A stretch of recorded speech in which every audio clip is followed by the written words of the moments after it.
Harry, I know the whole EMF impact overblown, but I do believe that people truly have sensitivity. What do you think is the reason? Deficiency, hormonal, genetics, a mix, probably a mix that cause some susceptibility to people. There are certain genes that do affect a number of pathways that are related to both.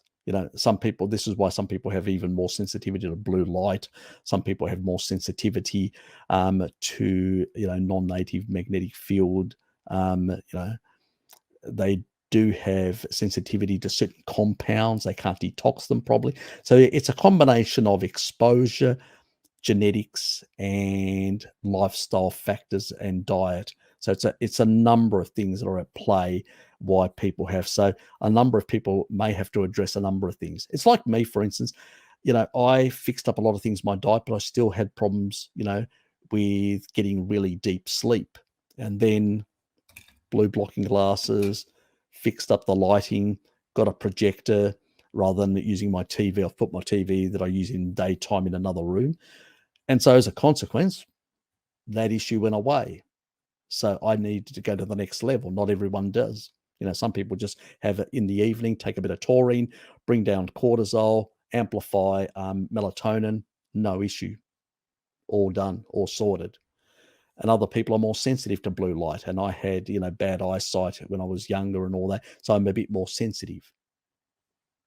So there's going to be variations in that regard. Yeah. So you've got to address a number of things. And that's a long conversation. I've covered a lot of that anyway. But as I always say to people, when it comes to, it's the, like even the sun, it's in the terawatts. It's much stronger. The intensity of UV is much stronger. And the nice thing about and it actually helps with some of these issues of EMF as well. Taurine in a very different way. Niacin in another different way helps, but ultimately it's sort of trying to reduce your exposure in that regard. So, unfortunately, there's too much AC related power around us and less DC, so direct current, which is closer to native magnetic fields, DC, where AC is not native. And unfortunately, AC is problematic in that regard. But some people are more sensitive than others. But you can't get away from them. All your wiring in your home is, it's all around you. So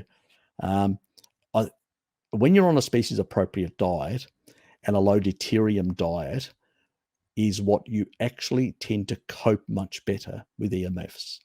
So reducing the exposure to blue light and being on a low deuterium diet are the two most effective ways of dealing with non-native EMF effects in those highly sensitive people. But unfortunately, a lot of these people eat too much kibble and stuff like that. That's their problem. Or don't eat fats that are very low in deuterium.